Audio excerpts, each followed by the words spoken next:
In this 25th anniversary year of September 11th, the Tunnel to Towers Foundation continues to honor America's heroes. Heroes like Fire Lieutenant Michael Wells, who was inspired by 9/11 to serve his community. After 14 dedicated years of service, he lost his battle with occupational cancer, leaving behind his wife, Katie, and their 3 children. Tunnel to Towers honored Lieutenant Wells by paying off the family's mortgage in recognition of his sacrifices. Donate $11 monthly and amplify your impact with a car or land donation. Go to T2T.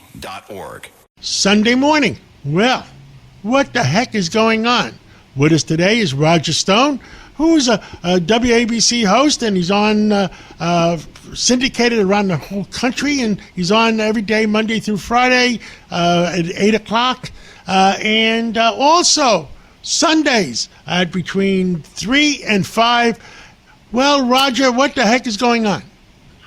You know, John, today I want to take a look at the whole role of assassination in American politics, because there's been far too much of it for what's supposed to be a civilized country. I mean, just in our lifetimes, an attempt on the life of President Harry Truman by Puerto Rican nationalists, obviously the brutal murder of John F. Kennedy in the streets of Dallas in 1963, attempt on the life of Gerald Ford by followers of Charles Manson, a little publicized but very real attempt on the life of President Richard Nixon in Miami Beach, according to FBI agent Jerry Hemmings.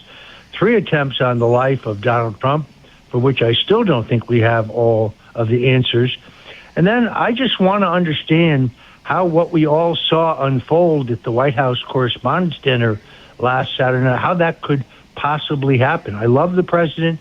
I think he takes too many risks. I'm going to be focusing on it in the show today. Now, the big thing is, I don't know who loves the president more, me or you, but let's call it equal. And I worry about him, and I said that to him. And the fact is, those 3 attempted assassinations, I don't know what the truth is. And I don't think the American people know what the truth is. And I'm worried about our intelligence agencies doing the right job and Secret Service doing the right job. And look, I believe that 99% of our intelligence agencies and our Secret Service and the FBI, 99%, they're great people. But we got to worry about that 1% too. I couldn't agree with you more, John. I mean, after the near-miss events of Butler, Pennsylvania, where but for a millisecond of an inch, the president would no longer be with us, he fired the head of the Secret Service. I agree with that. But then he elevated an agent who was in his personal detail, who I'm sure is a great guy and an honest guy, but I don't know that he was up to the larger job of running the whole agency. Of course, the president loves golf. That is his relaxation. But starting in Butler, the Secret Service told him not to go out on a golf course. Of course, he did again in West Palm Beach, and there was yet another attempt on his life. Yesterday, he showed up at the PGA in Doral, but again, I don't think he could go out on the course. This is his relaxation. He's a scratch golfer. Of course, he doesn't tell you that before he lays down the bets. But, it's a very real concern. I mean, this guy is bringing fundamental change to the country. And I do believe there is a deep state. I do believe, as Dwight Eisenhower called them, the military-industrial complex. That's the kind of like the permanent government that they're there. Presidents come, presidents go, but these unelected bureaucrats and those in the think tanks, those in the defense contractors, they have immense power. And Donald Trump is bringing very real reform that they object to. Well, I agree with you 110%, and there's a lot of information that I know, and some of my intelligence people that I know very well tell me that they're worried if this is a legitimate attempted assassinations, that next time they may send professionals in versus non-professionals, so that nobody gets, in other words, that nobody interprets it as a real assassination. I agree with that. There is no better argument for the White House ballroom, where you would have had a very tight control on who got in and who got out, a very tight control on the entire event. I guess 3 things upset me here. 1, that the security was so lax. 2, watching all those reporters before they left the ballroom grabbing up the expensive bottles of wine. And three, the most outrageous of all, and that is there are many, many, many people on social media who say that this whole thing was faked, that it was a false flag that was designed to distract from the war in Iran.